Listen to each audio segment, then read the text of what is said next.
Danny Applewhite was one of the first to glimpse the imminent apocalypse.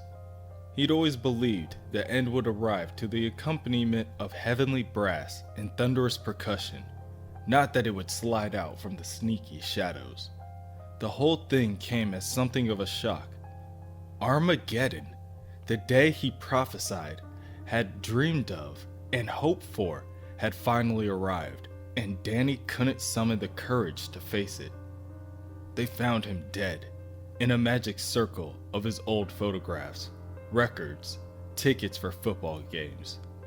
A useless zodiac of cheap memorabilia. It was his final testament, but few could read it, and those who could didn't understand or care. Billy Blesser was stronger. For her, it started with migraines. Brain lightning conjuring ghosts of Mayan cities in electric colors, head splitting sparks like a generator, and then she saw the dead souls walking in the insubstantial parade of ruined faces, poisoned spirits pacing corrupted streets. Crack disconnected her from the panic, but it couldn't stop the visions. New York ablaze, overrun by screaming phantoms. Billy was too strong to kill herself, so she kept on walking, screaming, shouting, waving her hands. Just one more crazy asshole to avoid on the subway. Shelley Gonick tried drawing what she saw, venting the horror through the crayons, releasing the pressure onto paper. Teachers figured the kid was nuts, and who could blame them? So, her parents dragged her along to some shrink's office, and she fainted when she saw the framed print on the wall. Working the meat market, Adrian Cindy Honexer received a new type of surprise. For days, he'd been feeling weird and disconnected, scared to take off his makeup in case there was nothing under there. When he slept through the afternoon, there were no dreams.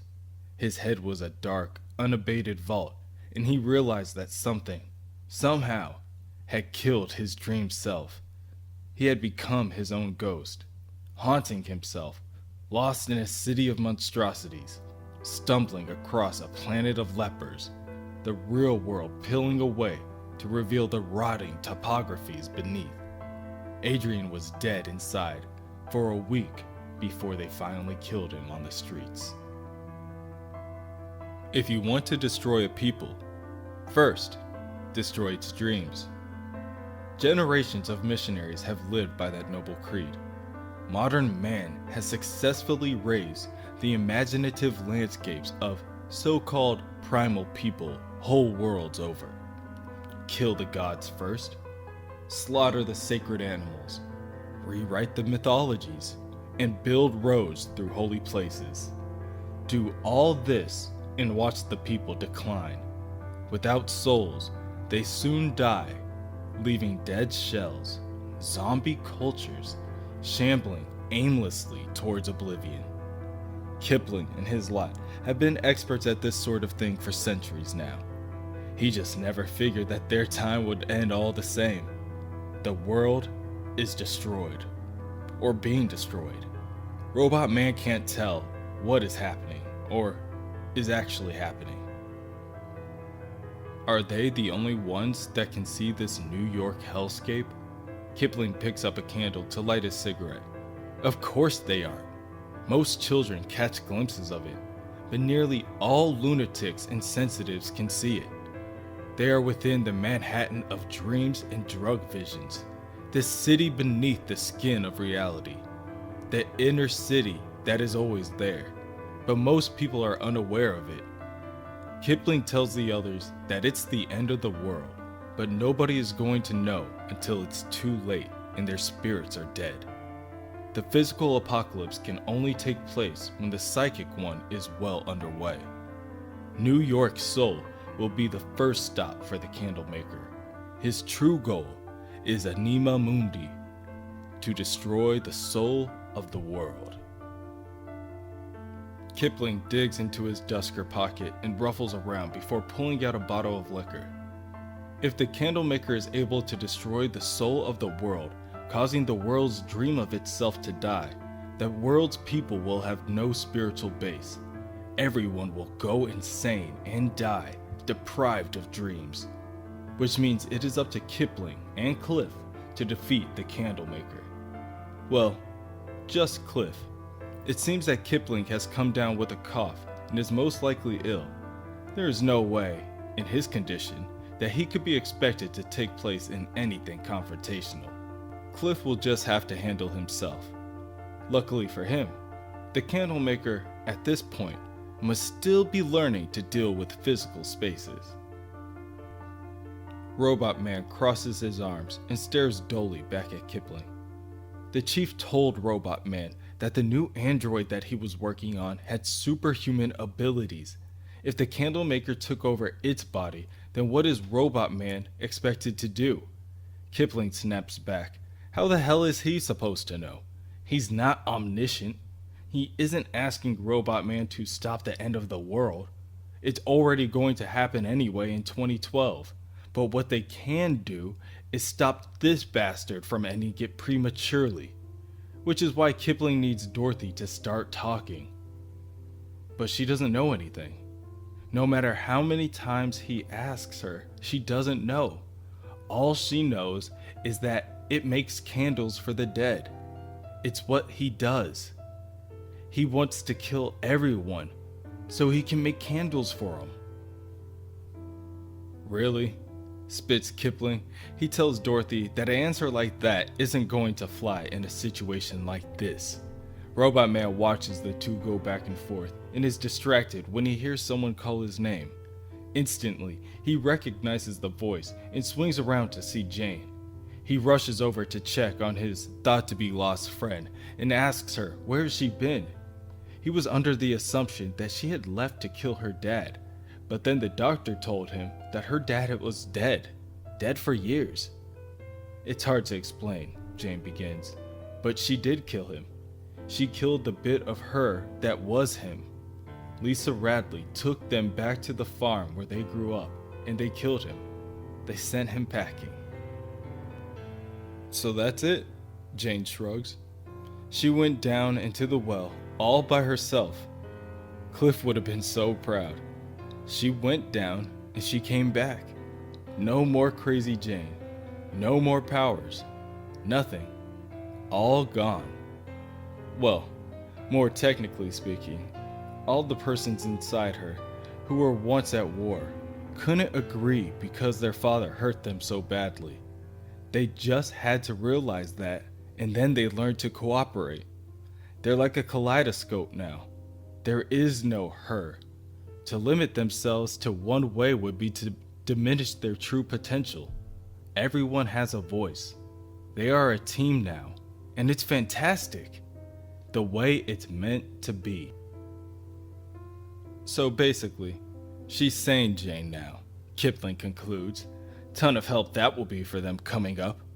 And as for the girl, he absolutely insists that she stop bloody whining. It's really starting to get on his nerves now.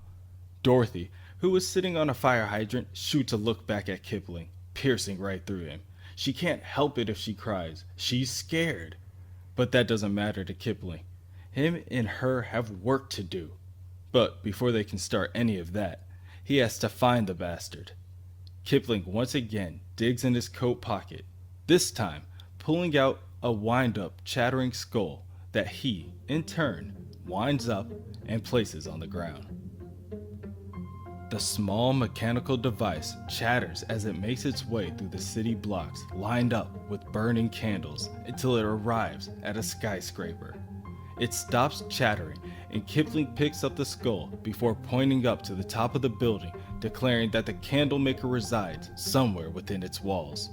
The group stares up to the top of the building and Robot Man asks, how does he know? At that moment, glass shatters as a man dives out at the 13th story window and falls ever so briefly before crashing on the ground right in front of them. Kipling looks back at Robot Man and tells him to forgive him. It may just be an educated guess. Robot Man has had it. Now that the Candlemaker has started actually killing people, they have no other choice but to act. Kipling may be a coward, but he isn't. Before Robot Man can leave, Jane stops him and tells him that she is going to join. He denies her the opportunity to help, telling her that without her powers, she is more of a liability than anything else at the moment, and he cannot afford to look after the two of them. As Robot Man runs into the building, he tells Jane to stay with Kipling and Dorothy, and she doesn't need to worry. He's just going to run in and out. No unnecessary risks. Robot Man bursts through a window of the building and rushes to the elevator. The wait for the doors to open is unbearable.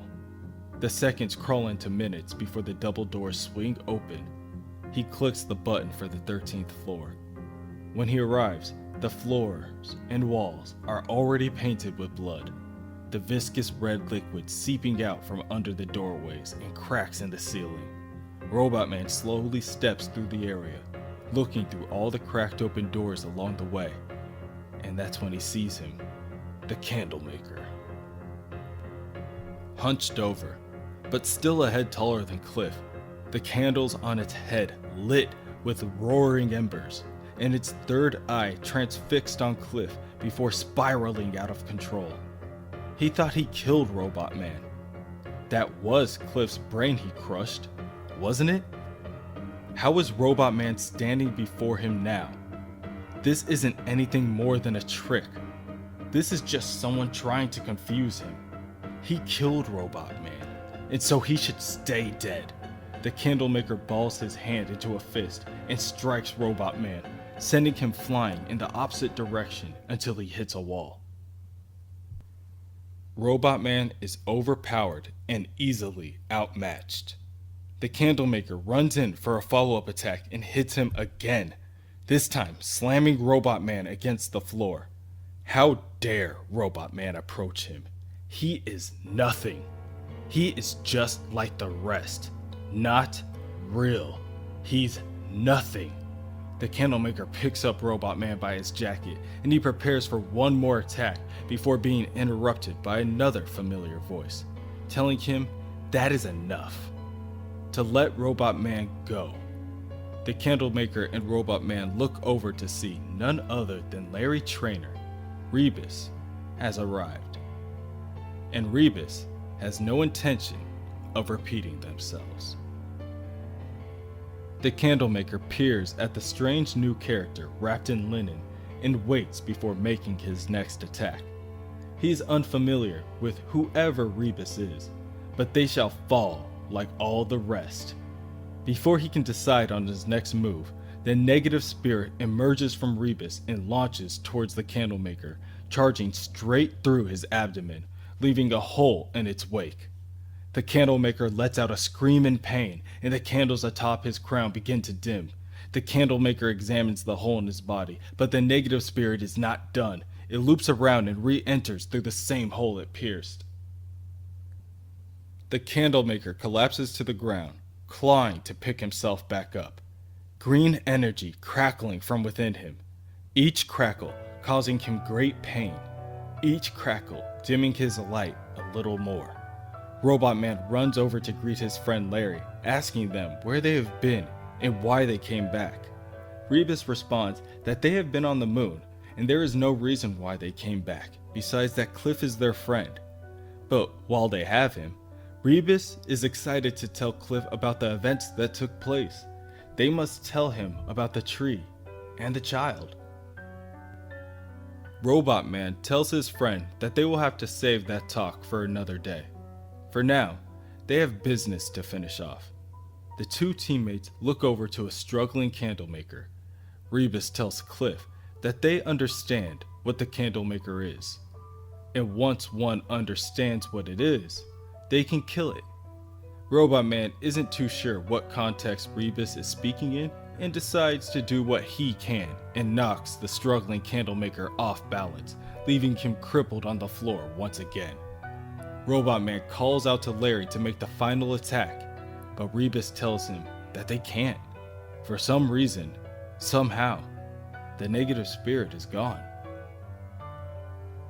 Candlemaker looks up at Rebus, and he knows that this is his only opportunity to attack. It closes the gap in between him and Rebus in an instant and launches them upward in the air with an uppercut. The Candlemaker does not understand. Did he make these things? Are these enemies of his own creation? He raises Rebus above his head and decides that these people, these enemies, are not real. Look, he says to antagonize Robot Man. The Candlemaker waves Rebus left and right in the air and cackles with glee.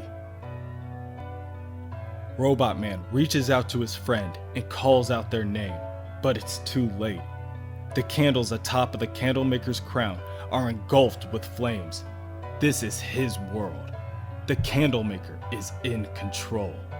The thought of almost failing while being so close to his goals is almost laughable.